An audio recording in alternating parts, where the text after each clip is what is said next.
kepada pembicara yang kedua, kepada Pak Aika Nuharyono dengan pembahasan yaitu Sri Tanjung Hidup Kembali, kepadanya dipersilakan. Matur nuwun, mohon izin semuanya. Assalamualaikum warahmatullahi wabarakatuh. Salam Rahayu. Alhamdulillah, akhirnya saya nyampe ke sini. Dan saya telah banyak mendengar tempat ini sebenarnya. Bukan manja ya, tetapi akhirnya saya minta tolong kepada panitia. Tolonglah saya dihampiri, saya dibonceng kemari. Karena kalau saya datang sendirian, bisa-bisa nggak sampai-sampai. Gitu. Saya mengajak teman saya, Profesor Nuri, yang ada di depan saya ini, agak sedikit kontras dengan saya. Kalau saya biasanya kemana-mana pakai udeng, tapi Profesor ini tidak memakai udeng karena ingin menunjukkan apa itu namanya kilatan itu. Jangan tertawa. Tapi boleh ya. Izin Prof. Yang di sebelahnya Bu Yayu ini guru matematika sebenarnya. Dan Profesor Nuri tanggal 8 Oktober yang lalu itu baru melaunching puisi bahasa Osing 23 judul. Dan tempo hari sudah diminta oleh Balai Bahasa Jawa Timur dan dikirimkan ke sana. Ini, jadi tinggalnya di Rogo Jambi. Ada beberapa teman yang sebenarnya saya ajak untuk kemari karena kalau saya itu ada undangan ngobrol dan ngopi itu biasanya saya ajak teman-teman. Jadi mudah-mudahan hari ini ada untuk saya ada kopi pahit aja lah gitu. Jadi supaya saya nggak terlalu kok meleset dengan angan-angan saya gitu.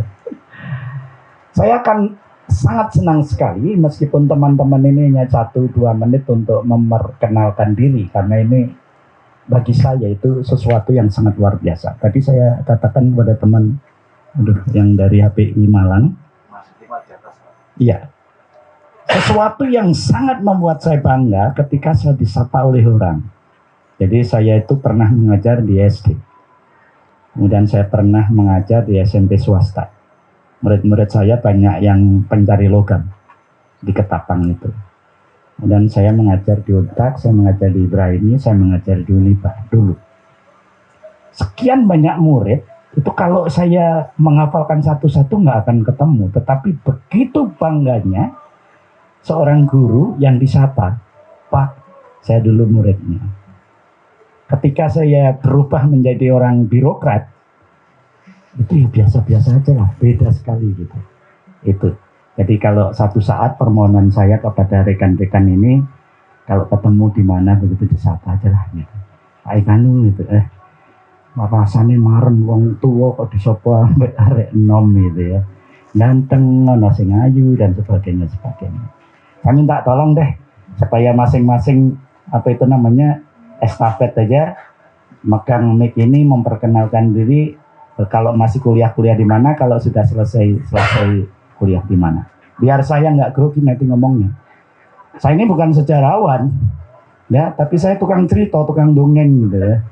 Selama ini, tadi malam saya diminta untuk cerita ke Deputi Gubernur Bank Indonesia. Dan alhamdulillah mereka terkesima. Dan itu buktinya karena banyak sekali yang minta foto bareng itu akhirnya seperti itu. Monggo dari sebelah kiri saya satu-satu kenalkan diri, kuliahnya di mana atau sudah selesai.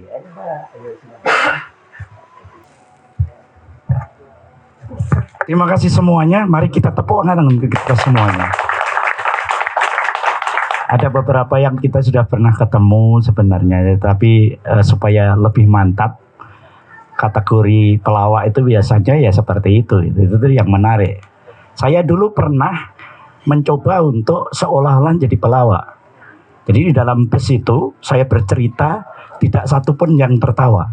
Akhirnya saya bilang, Bapak Ibu, saya ini cerita menarik, saya ini cerita lucu, kenapa tidak tertawa? Ayo tertawa.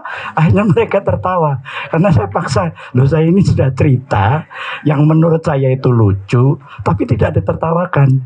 Akhirnya saya minta mereka itu untuk tertawa, karena Saya paksa karena cerita saya ini sebenarnya lucu dan tidak ditertawakan. Akhirnya semuanya tertawa. Mungkin tertawanya di SMS, Pak. Oke. Tadi ada yang mengatakan kepada saya memang tertarik dengan cerita-cerita rakyat. Saya nggak ada latar belakang sejarah.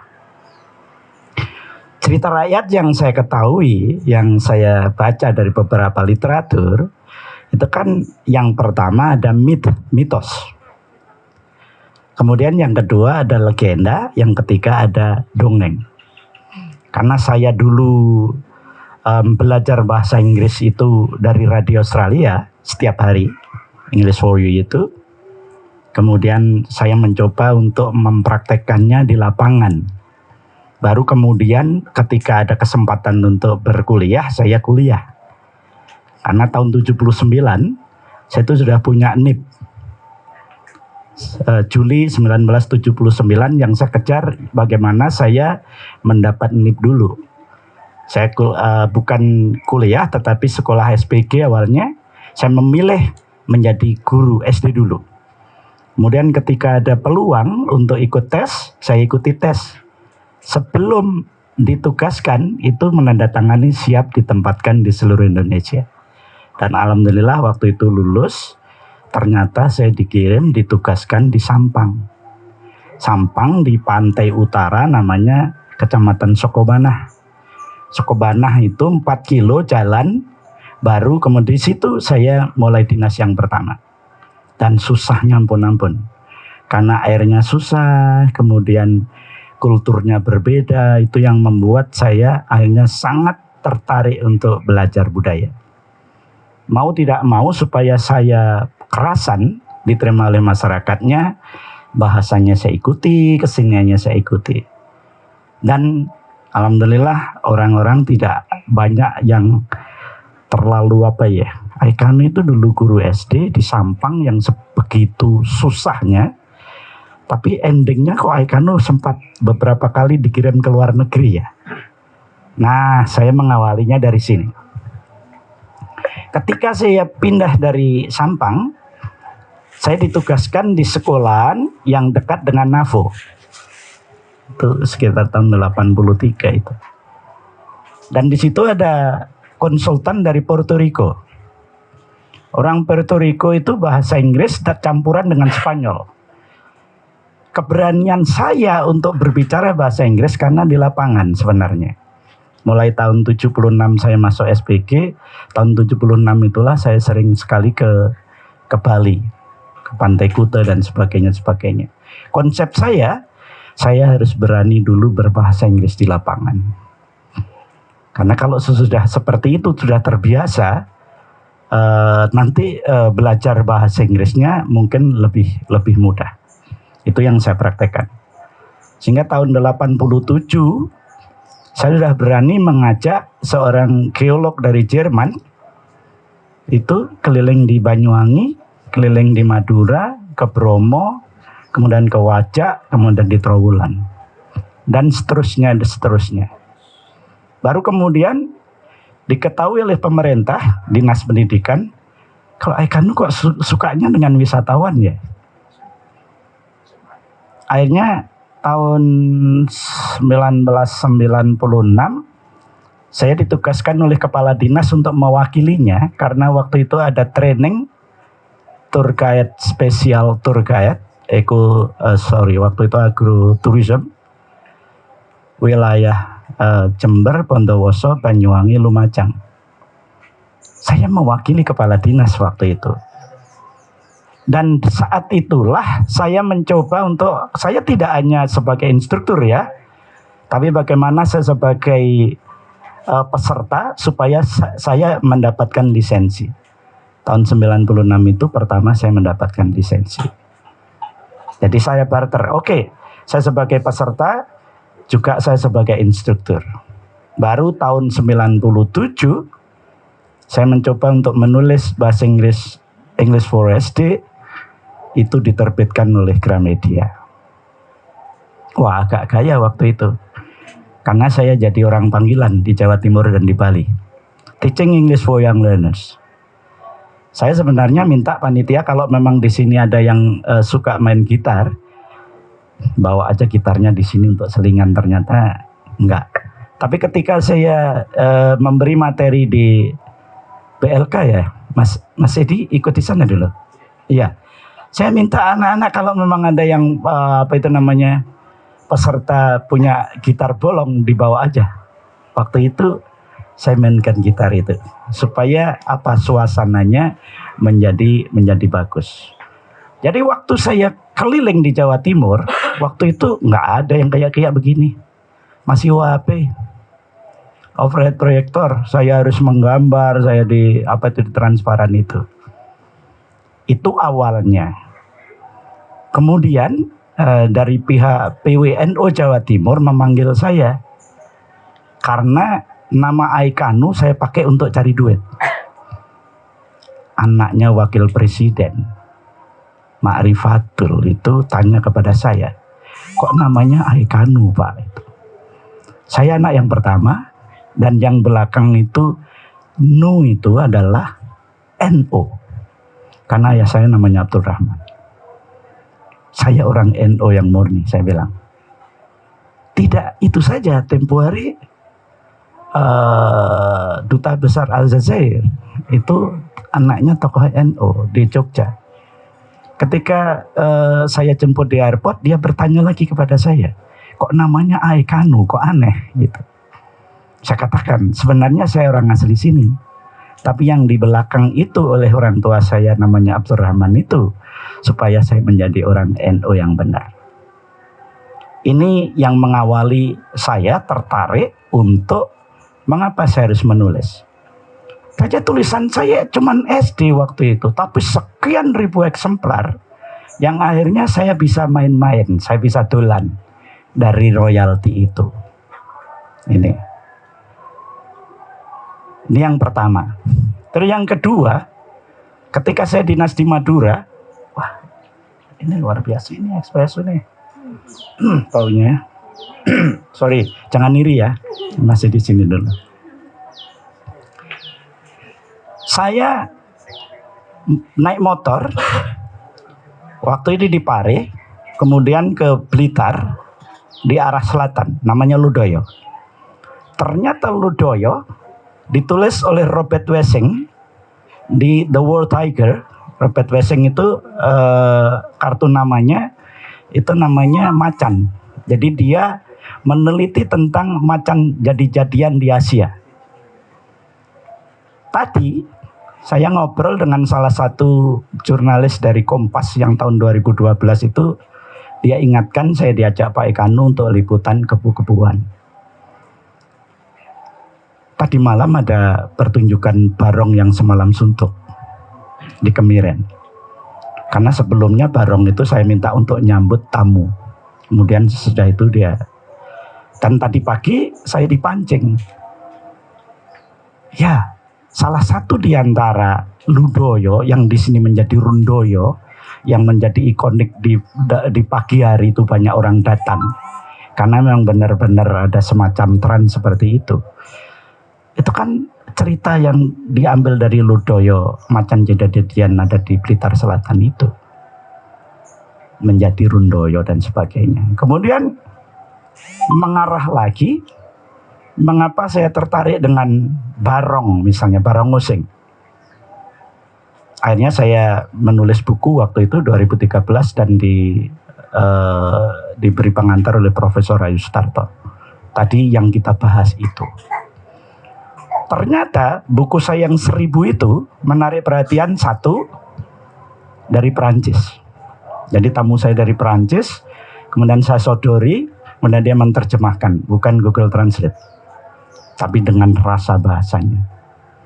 Dari Itali, itu orang ini ada satu kesalahan yang dibuat oleh Ketapang Indah, kemudian saya bantu. Dia menerjemahkan buku saya, orang Itali itu. Karena dia tertarik dan terkesan ketika saya ajak untuk mencari buah sayur manisah itu sepertinya. Itu sesuatu yang dia sangat terkesan sekali. Dan dia bertanya kepada saya, kamu minta apa dari saya? Terjemahkan buku saya ini. Saya bilang, terjemahkan dalam bahasa Italia. Kemudian yang dari Belanda itu seorang cewek, dia datang kemari, kemudian saya ajak untuk melihat barong, dan akhirnya dia menerjemahkan dalam bahasa Belanda. Terus yang bahasa Inggris saya banyak membantu travel writer yang dari Inggris itu, karena nama saya juga dicantumkan oleh dia di Inside Guide Indonesia. Kemudian nama saya juga ada di Lonely Planet Indonesia, sehingga saya jadi rujukan orang-orang di seluruh dunia. Cuman saya waktu itu masih dinas, jadi saya nggak berani untuk membuat rencar atau apapun, karena itu tugas saya, tugas pemerintah. Menarik karena apa? Buku sederhana yang saya buat pertama itu The Legend of Banyuwangi, itu 3 bahasa. Dan saya minta salah seorang sarjana lukis untuk melukis Sri Tanjung Sitapakso dan Raja Sulakrom. Seperti apa Pak Ekanu? Imajinasimu saja, saya bilang. Kalau kamu bisa menggambar itu, biarkan orang akan menentangmu. Tetapi menentang dan melawannya harus dengan lukisan. WK Averina akhirnya tertantang. Kamu ini anak seni rupa. Mbak tadi kalau memang nanti mau kerjasama dengan saya, ayo, karena saya awalnya guru SD itu selalu ingin membuat buku supaya itu ada semacam hal yang konkret, tidak hanya abstrak. Sehingga mulai anak-anak dan dewasa itu suka, karena orientasi saya tidak hanya orang Indonesia, tetapi orang-orang di seluruh dunia. Buku itu sederhana. Kemudian saya minta anaknya Pak Hasan Ali, waktu itu Pak Hasan Ali masih hidup. Ini harus ada bahasa Osing. Sebagai identitas saya tinggal. Dan saya bangga karena selama ini yang saya jual, saya mewakili sebagai orang Osing. Trennya di situ. Kemudian Pak Andang mengatakan, almarhum Pak Ekanu, yang menulis tentang Sri Tanjung Sitapakso, satu, biasanya ada fitnah. Mengapa tidak banyak? Saya pikir ini harus saya percaya apa tidak ya? Yang melukis juga seperti itu. Tidak ada keberanian untuk menggambar Sri Tanjung Sitapakso. Tapi anak ini saya paksa, kamu ini sarjana lukis, kamu orang Banyuwangi. Saya nggak bisa bayar kamu banyak, tetapi saya akan membuat buku ini 1000 dan kamu akan di buku itu ada tercantum namamu. 1000 buku, saya bilang. Dan yang bahasa Inggris, travel writer dari Inggris, Russell Lovelock. Jadi pasti bahasa Inggrisnya bagus. Saya cetaklah 1000 buku. Imajinasi saya waktu itu saya buat yang menarik, karena ini buku tidak hanya untuk di sini, tetapi saya pakai untuk souvenir. Betapa kalau kita ketemu dengan wisatawan asing, kita beri buku, dia akan sangat hormat karena ketemu dengan penulisnya. Ini yang menarik. Buku saya tipis waktu itu, 1000 buku amblas. Gak apa-apa, karena untuk souvenir dan promosi pariwisata Banyuwangi. Yang saya sebut apa? Ijen, Sukamade, kemudian yang di Gua Istana itu apa itu, Sendang Srengenge, kemudian Jilen. Jadi yang saya sebut adalah nama-nama yang kita pakai promosi waktu itu. Ternyata ada dari kedutaan Inggris ketika dia datang bersama anaknya, itu dia cukup antusias sekali untuk membaca itu. Ini untuk anak-anak tetapi menarik untuk dibaca oleh orang dewasa. Hanya saja anak saya, kalau ini urusannya dengan pembunuhan, ini jangan dibaca dulu. Wah, semakin bangga saya dengan buku yang sederhana itu. Kemudian Profesor Ayu Sutarto, dia menerbitkan buku Kamus Budaya dan Religi Osing. Dia kebingungan untuk mencari foto. Saya itu S2-nya nggak tutup karena saya pakai untuk membeli kamera standar broadcast Sony. Saya pakai ke Jepang, saya pakai ke Singapura, saya pakai kemana-mana itu. Dan alhamdulillah akhirnya saya dikenal oleh orang. Karena apa? Di situ foto-fotonya oleh Haikanu. Bayangkan seorang profesor yang menulis buku, kemudian foto-fotonya Haikanu. Pak Haikanu, lakukan membuat buku jangan klise, tetapi yang penuh dengan tantangan, kata beliau. Waduh, ini agak soro saya kalau mengikuti profesor ini. Tanko Capo teman-teman, ketika saya menulis buku The Legend of Banyuwangi itu terjadilah mutasi yang itu agak sedikit membuat orang, ini mengapa Haikanu yang sudah terkenal sebagai orang promosi pariwisata kesana kemari dengan wisatawan asing tiba-tiba diletakkan di kecamatan menjadi Kasimonep kesehatan, dan itu di Srono waktu itu.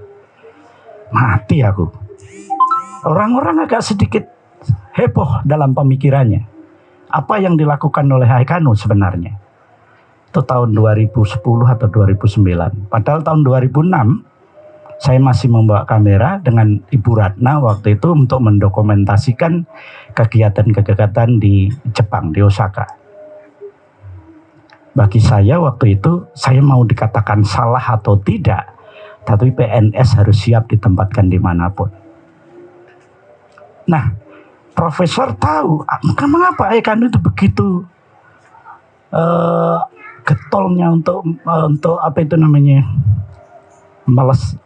mendokumentasikan, kemudian menulis dan sebagainya, tetapi tiba-tiba kok diletakkan di yang tidak pada tempatnya di Kecamatan Srono, kok di Kasimonep kesehatan. Tuh saya ini kan nggak ada latar belakang kesehatan sama sekali gitu.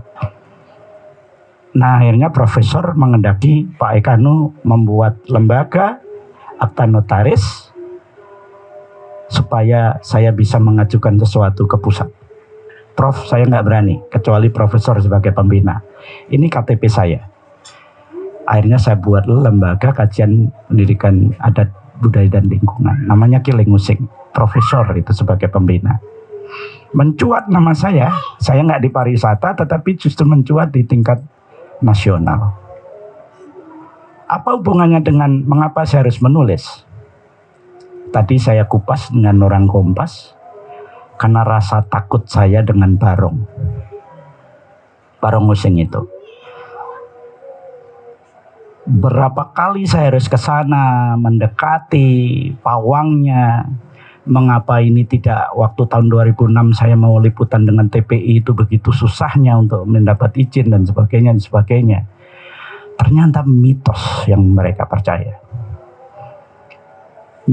Itu dipercaya oleh yang punya cerita bahwa itu betul-betul terjadi di masa lalu. Dan siapa pelakunya? Di luar manusia biasa. Wah, sekarang ini kalau saya bercerita ke duta besar, tamu-tamunya VIP sampai menteri, mengapa Bapak diterima dan disambut oleh Barong? Karena Barong itu adalah pengejauhan tahan daripada leluhur kami. Barong mempunyai sayap karena dianggap bisa menghubungkan dunia bawah dan dunia atas. Barong mempunyai peran bla bla bla sehingga Bapak Ibu tadi diterima supaya dinaungi dan dijangkungi. Ya mereka manggut-manggut aja kalau seperti itu. Ini salah satu diantaranya. Hanya buku itu terbit tahun 2013. Saya beri judul Kemiren yang tadi diterjemahkan ada 7 bahasa dan diberi pengantar oleh Profesor Ayu Sutarto. 1000 buku. Dan itu tersebar di seluruh dunia. Tamunya Pak Bupati yang dimana saya harus menerjemah, seorang profesor, itu saya beri buku itu. Dia minta tanda tangan saya. Dan dia bingung mau memberi apa kepada Haikanu katanya. Itu yang membuat saya tertarik untuk menulis. Saya nggak peduli berapa banyaknya. Saya nggak peduli apa pengaruhnya. Tapi alhamdulillah Kemiren sekarang mencuat. Mau diaku atau tidak, tahun 90-an itu rasa takut saya luar biasa di depan jukung itu. Ini kalau rasa takut saya terus begini, ketika malam hari membelok atau apapun, saya bisa saja terjadi kecelakaan. Mengapa ketika saya sering-sering ke Kemiren tahun-tahun 90-an, itu saya selalu harus minta dikawal. Karena apa? Ketakutan saya dengan mitos adanya barong itu tinggi. Dan apa akhirnya yang menggelitik? Diplomasi saya ke seluruh dunia hanya dengan tulisan dan foto-foto. Waktu itu mana ada media sosial? Ya caranya dengan media-media cetak, majalah yang terkenal atau apapun. Nah, kebetulan saya tahu bahasa Inggris. Dan yang cukup membanggakan, tahun 2015 saya diundang untuk menampilkan barong itu di Frankfurt di Jerman. Kan sepertinya nggak akan mungkin. Saya nggak menyalahkan orang Kemiren yang dia tahu itu, tetapi kan peluang untuk mencari jaringan diplomasinya mungkin masih kurang. Apa hubungannya dengan Sri Tanjung hidup kembali? Semua buku yang menyebutkan Sri Tanjung dibunuh itu berbau wangi, itu yang menjadikan nama Banyuwangi. Lalu mengapa sang raja tidak dihukum? Karena sang raja itu mestinya harus dihukum. Itu di otak saya di sana. Bukunya Sri Margana itu ada catatan kaki. Yang menarik, catatan kaki itu adalah Sri Tanjung itu punya anak. Oleh orang tuanya Sidapeksa, ibunya itu suruh dibuang. Kemudian ketika Sidapeksa datang, dihasut oleh ibunya, kalau Sri Tanjung membuang anakmu. Itu menarik. Dan saya kutip, kemudian saya buat cerita, saya minta seorang ilustrator untuk membuat gambar itu. Saya tunjukkan kepada Dr. Sri Margana, kalau Bapak mau memberi pengantar, ini akan saya jadikan buku. Karena ada 28 lukisan itu. Ini menarik, ini sedikit kontroversi begitu loh. Banterang Surati ada 28 lukisan yang tempo hari sudah saya serahkan kepada Profesor Novi. Itu belum saya ungkap karena saya ada kesulitan untuk mencari dukungan literaturnya. Itu sebenarnya mitos, tetapi itu kira-kira settingnya ada di mana. Kemudian ada hubungannya dengan Bali. Buku-buku yang mengungkap tentang itu kan agak sulit. Barangkali teman-teman kalau memang ada, tolong saya dipinjami ya. Karena saya ingin membuat, mengapa masih sampai sekarang masih ada jalan Banterang dan Surati. Itu saja sebenarnya. Yang saya ungkap itu. Saya mencoba untuk datang di beberapa kali di Bali, yang hampir sama dengan cerita-cerita itu. Misalnya, apa itu namanya? Yang makamnya di pantai utara di sekitar Gilimanuk itu, Jayaprana. Itu kan oleh masyarakat Bali dianggap ada, benar-benar ada itu. Jayaprana dengan siapa itu? Lion Sari ya? Lion Sari itu. Nah, berujung dari situ, saya ini seorang tour guide. Jalan-jalannya banyak. Kalau saya mengantar tamu saya ke Trowulan, kemudian saya datang ke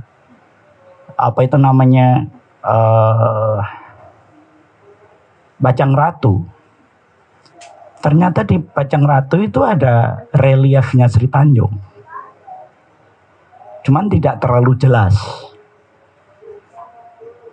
Kemudian yang paling timur itu ada di Candi Jabung. Candi Jabung di Probolinggo itu batunya batu merah.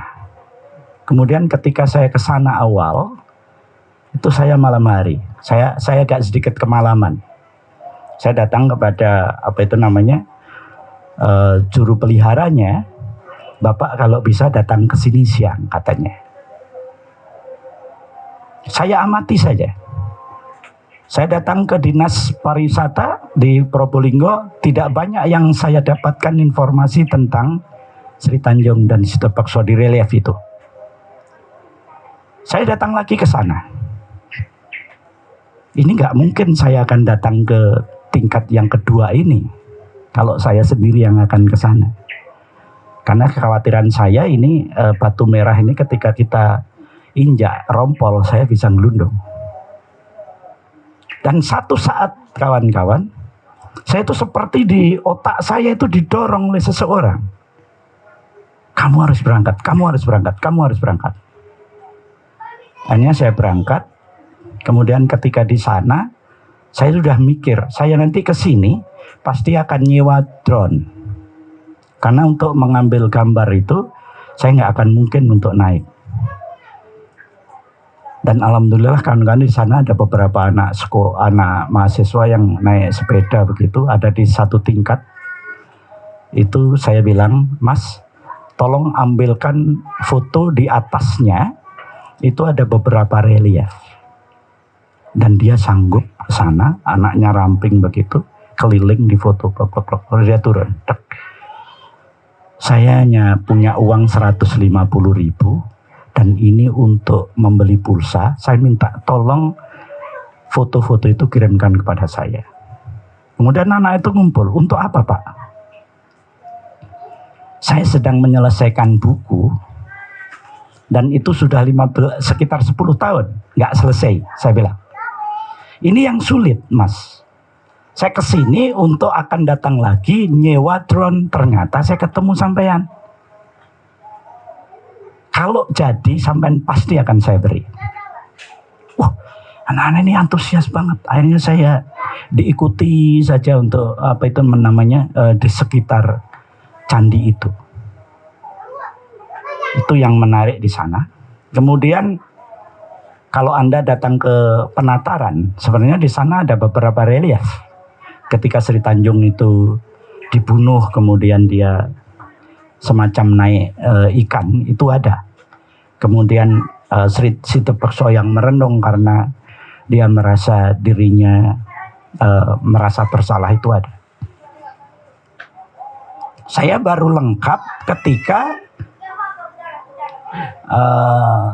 kebetulan saya ditugaskan oleh kepala dinas untuk di Universitas Marwadewa di Bali untuk memberi materi di sana gitu. Kemudian saya tidur di hotel dan malam hari saya datang jalan-jalan ke salah satu toko buku dan di situ ternyata ada bukunya yang ditulis oleh Lydia Given tentang Panji. Dan disertasinya dalam bahasa Inggris saya sudah dapat. Wah, ini menarik. Dan dia mengungkap ada 9 panel yang ada di Candi Surowono di Pare. Padahal saya sudah 3 kali ke Candi Surowono itu. Tapi masih kebingungan karena memang tidak ada sumber yang menulis dan mengungkap itu. Baru punyanya Lydia Given itu orang Jerman itu. Dia mengungkap tentang Panji, cerita-cerita Panji. Tapi di situ juga mengungkap tentang ada 9 panel tentang Sri Tanjung. Wah, ini yang menarik. Sehingga pada bulan Agustus 2018 ketika saya sudah pensiun, saya ada semacam undangan begitu untuk seminar internasional di Jakarta. Ternyata ada narasumber, salah satu diantaranya adalah Lydia Given itu. Terus tanpa tedeng aling-aling, duitku toko sopo, akhirnya begitu saya berangkat. Karena saya harus ketemu dengan orang dari Leiden, orang dari Thailand, kemudian dari Jerman yang bicara tentang sebenarnya bicara Panji. Tapi yang